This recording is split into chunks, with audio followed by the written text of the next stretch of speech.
Vous êtes bien sur TV Finance, c'est l'heure du broker du jour comme chaque mardi matin en compagnie aujourd'hui sur ce plateau de David Derry, French Partner chez eToro. Bonjour David. Et sur Skype, on le voit sur l'écran, Antoine Fraisse-Soulier, Financial Market Analyst. Bonjour Antoine. Bonjour Eleonore. Alors Antoine, on va d'abord commencer avec vous par de la pédagogie et on va parler du PIP, Point in Percent. Expliquez-nous ce que c'est. Oui.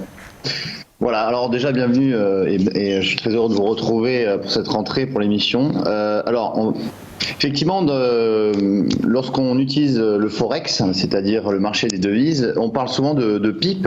Donc un PIP, c'est un point in percent, c'est-à-dire un point en pourcentage. Et c'est le nom qu'on donne à la décimale la plus petite pour indiquer le prix d'un instrument donné.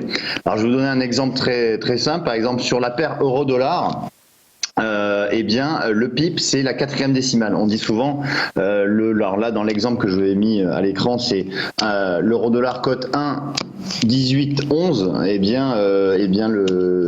Le dernière décimale c'est le 1.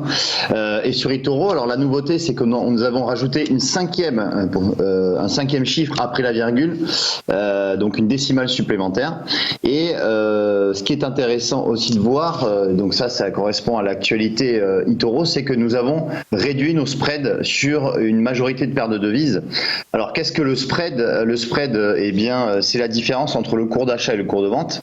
Dans l'exemple précédent, dans l'euro-dollar, effectivement, le spread est passé de 3 à 1, donc une réduction significative du coup.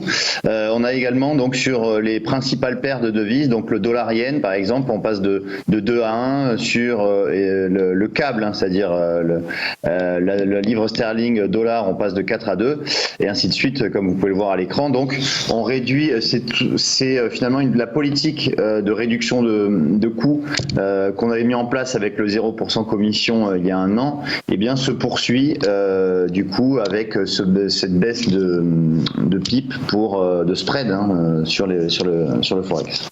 Voilà pour le Point in Percent. Merci Antoine. On reste avec vous dans quelques secondes. On va parler des Market Movers Europe.